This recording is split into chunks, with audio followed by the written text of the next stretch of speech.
বাবা ও বাবা তোমার মা বলে তোমরা আমার সড়ক দুর্ঘটনায় শাওনের মৃত্যুর পর শাওনকে দেখতে পর্যন্ত যায়নি রাত আর বিথি তাদের বাসায়, এমনটাই শোনা যাচ্ছে পুরো সোশ্যাল মিডিয়া জুড়ে। শোনা যাচ্ছে হাসপাতালে থাকা অবস্থায় শাওনকে যে দেখেছিল তারপর থেকে আর শাওনকে দেখতে পর্যন্ত যায়নি, শাওনের জানাজা পর্যন্ত পড়তে যায়নি রাত আর বিথি। মামলা খাওয়ার ভয়ে গোপনে পালিয়ে আছেন রাত আর বিথি। কোনো গোপন ক্যামেরাতে তাদেরকে আর দেখা যায়নি কোনো ভিডিওতে।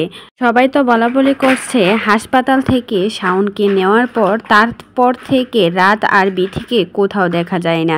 জানাজা পর্যন্ত পড়তে আসেনি রাত আর বিথি। মামলার ভয়েতে গোপনে পালিয়ে আছেন রাত আর বিথি। প্রাণপ্রিয় ভাইটাকে হারিয়ে রাতের আহাজানি আর কান্না হাসপাতাল রণক্ষেত্র ছিল, আর সেই প্রাণপ্রিয় ভাইয়ের জানাজা পর্যন্ত পড়তে যায়নি রাত।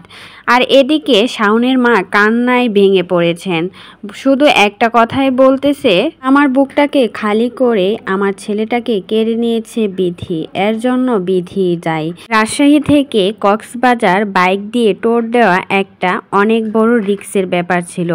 অনেক ঘন্টা জার্নি করার কারণে হয়তোবা তারা জানতো যে এরকম একটা দুর্ঘটনা ঘটতে পারে, কারণ কক্সবাজার আর রাজশাহী অনেকটা দূরত্ব, যেখানে মাইলের পর মাইল ঘন্টার পর ঘন্টা বাইক জার্নি করে সবাই অনেক বেশি ক্লান্ত হয়ে যাবে। সেটা জানার পরেও বিথি কিন্তু নিজের শখ আহ্লাদ পূরণ করার জন্য এই ট্যুরটা দিয়েছে, সাথে আবার ভিডিও করেছিল।